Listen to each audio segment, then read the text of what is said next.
Hello मेरे प्यारे दोस्तों। आज अपन स्टडी करेंगे NCERT biology basics of cells के बारे में।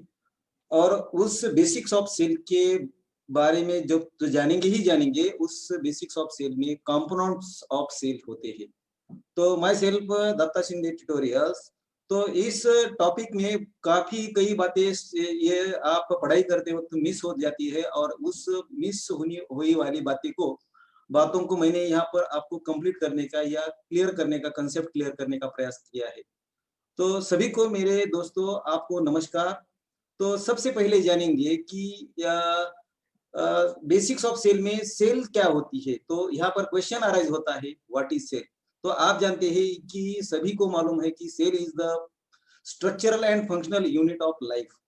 तो ये रचनात्मक और ये कार्यात्मक यूनिट होता है, एकक होता है लाइफ का। तो उसके बारे में ये अच्छी तरह से स्टडी करेंगे इस पर। तो लाइफ में या ऑर्गेनिज्म जो भी होता है, ऑर्गेनिज्म यूनिसेल्युलर और मल्टीसेल्युलर होते हैं। और हर एक ऑर्गेनिज्म में खुद की क्षमता होती है, कैपेसिटी होती है, और हर एक ऑर्गेनिज्म कैपेबल होता है। किस लिए कैपेबल होता है? हर एक ऑर्गेनिज्म का इंडिपेंडेंट एग्जिस्टेंस होता है, अस्तित्व होता है, खुद का स्वयं का अस्तित्व होता है। और दूसरी लाइन क्या कर रही है, क्या मतलब क्या होता है कि हर एक ऑर्गेनिज्म की यूनिसेल्युलर हो या मल्टीसेल्युलर हो, तो परफॉर्म करता है the existence functions of life का। तो ये हुई बात ऑर्गेनिज्म की कैपेसिटी की। दूसरा है कि सेल के बारे में डिस्कवरी जो हो रही है की है। तो सेल की डिस्कवरी कॉर्क में या प्लांट की कॉर्क यानी कि बार्क होती है, उसमें रॉबर्ट हुकी ने किए थे। तो यहाँ पर आपको रॉबर्ट हुकी का ये फोटोग्राफ आपके लिए दिया है। तो फोटोग्राफ देने के बाद आपको अच्छी तरह से याद रहता है। और ये कॉर्क क्या होता है, तो हुकी ने जो भी देखा है, तो यहाँ पर ये saw where the cell walls देखी थी। क्या देखी थी? Cell wall in a cork tissue. और सेल वॉल ये सेलुलोज से बनती है और डेड होती है।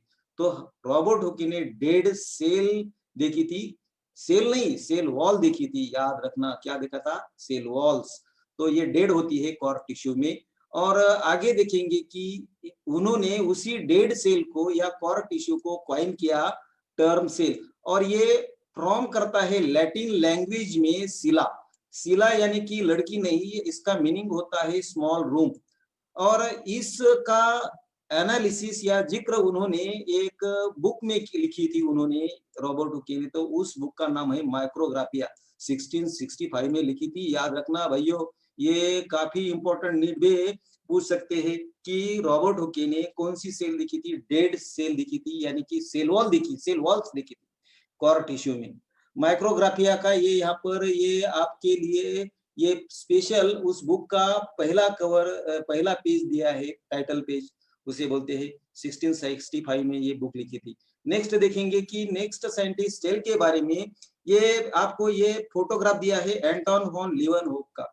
तो उन्होंने एंटोन वॉन लीeuwenhoek ने ये पहले देखी थी। फर्स्ट सॉ 1 नंबर का, 2 नंबर का ऑब्जर्व किया, निरीक्षण किया या डिस्क्राइब किया, उसे वर्णन किया। कौन सी से? लिविंग से।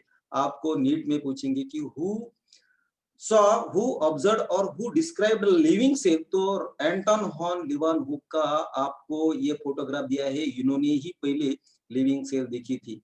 तो नेक्स्ट देखेंगे कि सेल के अंदर ये देखिए, यहाँ पर ये सेल का पिक्चर दिया है। ये प्लांट की सेल है, सेल को सेल वॉल होता है।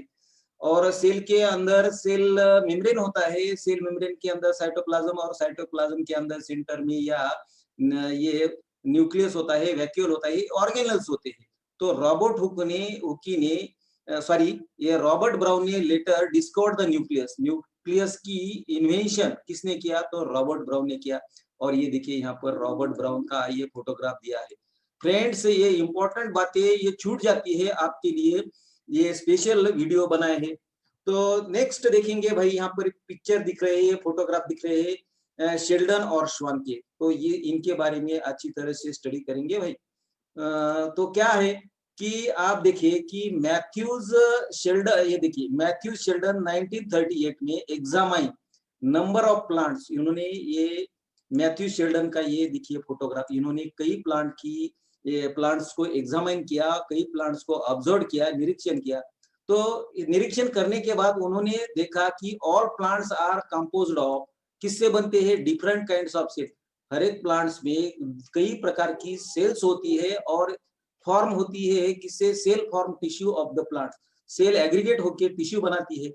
और बाद में थियोडर श्वान ने ये देखिए 1839 में, ये श्वान का फोटोग्राफ दिया है आपके लिए, तो उन्होंने भी स्टडी किया साइमल्टेनियसली 38 में मैथ्यू शेल्डन ने और 39 में थियोडर श्वान ने, तो स्टडीज किया different types of animal cell. ये भी काफी एनिमल सेल स्टडी किए थे थियोडर श्वान ने, और रिपोर्ट किया कि cells had thin outer layer होती है, सेल को थिन आउटर लेयर होती है।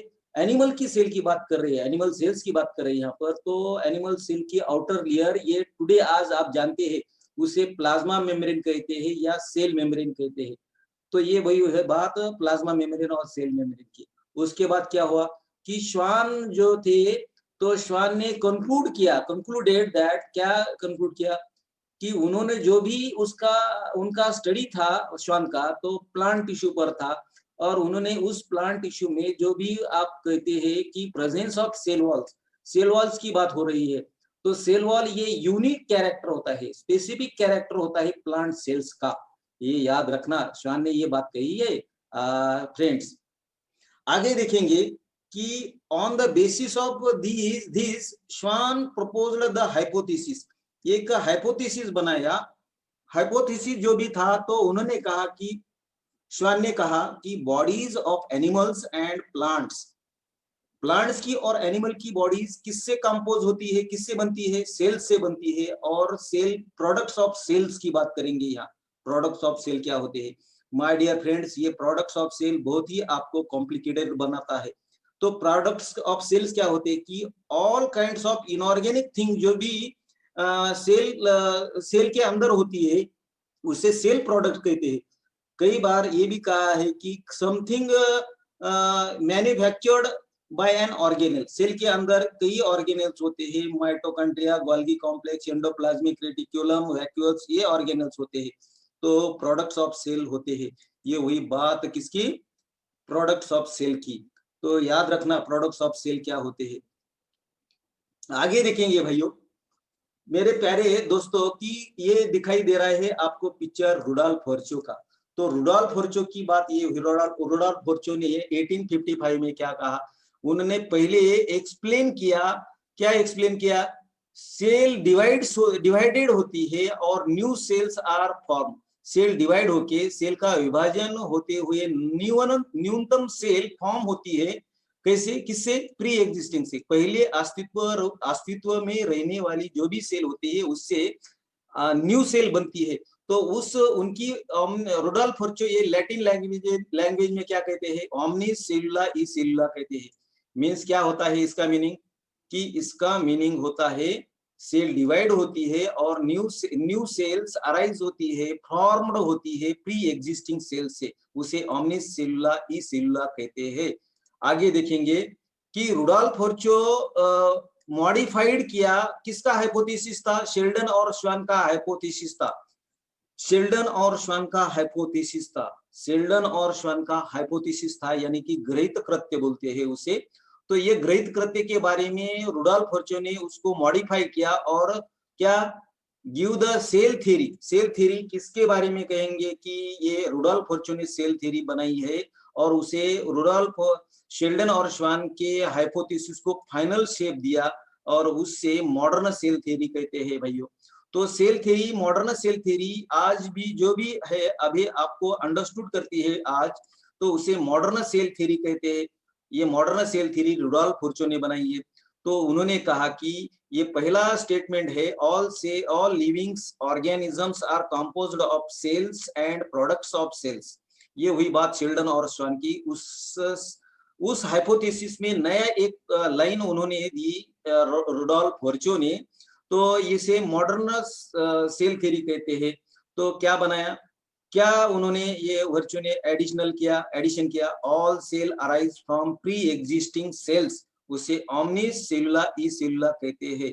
तो ये हुई बात, ये रुडोल्फ वर्चो का क्या है कि ये पिक्चर है। और ये सेलुलर प्रोडक्ट्स जो भी बात होते हैं, एग्जांपल आप देते हैं कि सेल प्रोडक्ट्स ऑफ सेल की बात जब करते हैं तो मैन्युफैक्चरिंग होता है सेल के अंदर और कई प्रोटीन्स फॉर्म होते हैं सेल के अंदर, ये एक वर्क करते हैं सेल के अंदर। फ्रेंड्स, अभी आगे देखेंगे कि काफी इंपॉर्टेंट ये आपको यहाँ पर दिया है, एक फ्लो चार्ट दिया है, सेल कंपोनेंट्स, उसका क्लासिफिकेशन याद रखना। सेल के दो कंपोनेंट्स होते हैं, कवरिंग ऑफ सेल और सेल के अंदर साइटोप्लाज्म होता है। तो कवरिंग ऑफ सेल क्या होती है कि सेल वॉल होती है, ये बैक्टीरिया में अलग केमिकल कंपोनेंट की होती है, फंगी में अलग केमिकल कंपोनेंट होती है, algae और प्लांट्स में ये सेलुलोज की होती है। दूसरा कवरिंग ऑफ सेल क्या होता है कि सेल मेम्ब्रेन होता है, और ये सेल मेम्ब्रेन याद रखना, काफी इंपॉर्टेंट बात आपके लिए कह रहा हूं यहाँ पर। ऑल सेल, जितने भी सेल्स होते हैं, लिविंग सेल्स, प्लांट की हो या एनिमल की हो या बैक्टीरियल की हो या किसी भी लिविंग ऑर्गेनिज्म की हो, तो वो सेल मेम्ब्रेन से सेल मेम्ब्रेन होता है सेल वॉल के बाद, और एनिमल सेल स्टार्ट होती है सेल मेम्ब्रेन से। ये यूनिक कैरेक्टर है सेल मेम्ब्रेन, ये कॉमन होता है सभी सेल में। और एक बैक्टीरिया है, आपको अच्छी तरह से यहाँ पर ये मार्क कर रहा हूँ, माइकोप्लाज्मा। माइकोप्लाज्मा ये बैक्टीरिया होता है, ये माइकोप्लाज्मा को सेल वॉल नहीं होती, ये सेल वॉल नहीं होती माइकोप्लाज्मा को, ये स्टार्ट होता है किससे? प्लाज्मा मेम्ब्रेन से स्टार्ट होता है। माइकोप्लाज्मा ये हार्मफुल बैक्टीरिया होते हैं, प्लांट्स को भी हार्म करते हैं और एनिमल सेल को भी हार्म करते हैं, उसे पीपीएलओ भी कहते हैं। ये कवरिंग हो गई cell, covering of cell wall. और दूसरा कंपोनेंट ऑफ सेल कंपोनेंट होता है साइटोप्लाज्म। साइटोप्लाज्म में यहाँ पर देखिए कि साइटोप्लाज्म में साइटोसोल होता है, इसका भी जिक्र करेंगे। सेल ऑर्गेनेल्स होते हैं साइटोप्लाज्म में, और सेल का मेन कंट्रोल सेंटर होता है न्यूक्लियस। तो इस फ्लो चार्ट में देखेंगे कि सेल ऑर्गेनेल की बात करते हैं यहाँ पर मेरे दोस्तों, कि सेल ऑर्गेनेल ये तीन टाइप के होते हैं। एक पहला टाइप है मेम्ब्रेनलेस सेल ऑर्गेनेल, दूसरा टाइप है विथ मेम्ब्रेन यानी कि मेम्ब्रेन पाई जाने वाला ऑर्गेनेल, और ये कई सेल इंक्लूजन्स होती है। तो मेरे भाई और बहनों, मेरे फ्रेंड्स, मेरे दोस्तों, कि सेल मेम्ब्रेनलेस ऑर्गेनेल्स, मेम्ब्रेनलेस जो भी सेल ऑर्गेनेल होते हैं तो दो टाइप के होते हैं, राइबोसोम्स और सेंट्रोसोम्स। तो सेंट्रोसोम्स की बात भी करेंगे, राइबोसोम्स की बात करेंगे उस ये चैप्टर में आगे दूसरे वीडियो में। और मेम्ब्रेन पाए जाने वाले, मेम्ब्रेन जिस ऑर्गेनेल को मेम्ब्रेन होते हैं तो उसे दो टाइप होते हैं। कई ऑर्गेनेल सिंगल मेम्ब्रेन के होते हैं, एक ही मेम्ब्रेन होता है, एक ही मेम्ब्रेन ऑर्गेनेल्स होते हैं, ईआर यानी कि एंडोप्लाज्मिक रेटिकुलम। ये भी दो टाइप के होते हैं, ईआर यानी कि एंडोप्लाज्मिक रेटिकुलम, रफ और स्मूथ एंडोप्लाज्मिक रेटिकुलम। दूसरा ऑर्गेनेल होता है गोल्गी कॉम्प्लेक्स, कैमिलो गोल्जी ने उनका इन्वेंशन किया था साइटोप्लाज्म में। तीसरा सिंगल मेम्ब्रेन का होता है लाइसोसोम, और फोर्थ वैक्यूल्स होते हैं। वैक्यूल्स को टोनोप्लास्ट भी कहते हैं, याद रखना, वैक्यूल का दूसरा नाम है टोनोप्लास्ट। और विथ मेम्ब्रेन के दूसरे ऑर्गेनेल होते हैं डबल मेम्ब्रेन की। काफी इंपॉर्टेंट ये बात कर रहा हूं कि पहला डबल मेम्ब्रेन ऑर्गेनेल होता है क्लोरोप्लास्ट। तो आपको नीट में पूछेंगे कि which of the following is the largest organelle in the plant cell और एल्गल सेल, तो कौन सा होता है? लार्जेस्ट ऑर्गेनेल क्लोरोप्लास्ट होता है। क्लोरोप्लास्ट एनिमल सेल में नहीं होता। और माइटोकॉन्ड्रिया ये बैक्टीरिया छोड़कर सभी सेल्स में होता है। माइटोकॉन्ड्रिया सेकंड लार्जेस्ट ऑर्गेनेल होता है, और डबल मेम्ब्रेन के क्लोरोप्लास्ट और माइटोकॉन्ड्रिया होते हैं। ये हुई बात डबल मेम्ब्रेन और सिंगल मेम्ब्रेन की। और तीसरा सेल ऑर्गेनेल की बात करते हैं कि ये सेल इंक्लूजन्स क्या होते हैं। भाइयों और बहनों, ये सेल इंक्लूजन्स मेरे दोस्तों, प्यारे बच्चों, कि सेल इंक्लूजन्स यानी कि कई साइटोप्लाज्म में मेम्ब्रेनलेस कंटेंट होते हैं। वो कंटेंट कौन से होते हैं? फॉस्फेट के होते हैं कंटेंट्स, ग्रैन्यूल्स होते हैं कंटेंट, यानी कि मैं यहाँ पर कंटेंट के बजाय ग्रैन्यूल्स बोलूंगा। ये छोटे छोटे कण होते हैं, तो फॉस्फेट के ये ग्रैन्यूल्स होते हैं, साइनोफाइसिन के ग्रैन्यूल्स होते हैं, ग्लाइकोजीन्स के ग्रैन्यूल होते हैं। ये हुई बात सेल कंपोनेंट क्लासिफिकेशन की। ये आपके लिए छोटी छोटी बातें काफी इंपॉर्टेंट होती है। आपका अंडरस्टैंडिंग कितना है, आपका अंडरस्टैंडिंग के बाद आपको कितना डीप स्टडी किया है इसका, इस पर हमेशा क्वेश्चन पूछते हैं। माय डियर फ्रेंड्स, यहाँ पर आप स्टॉप करते हैं और ये भी खत्म करते हैं। इस वीडियो को अंत तक देखिए, लाइक करिए और शेयर करिए। Thank you.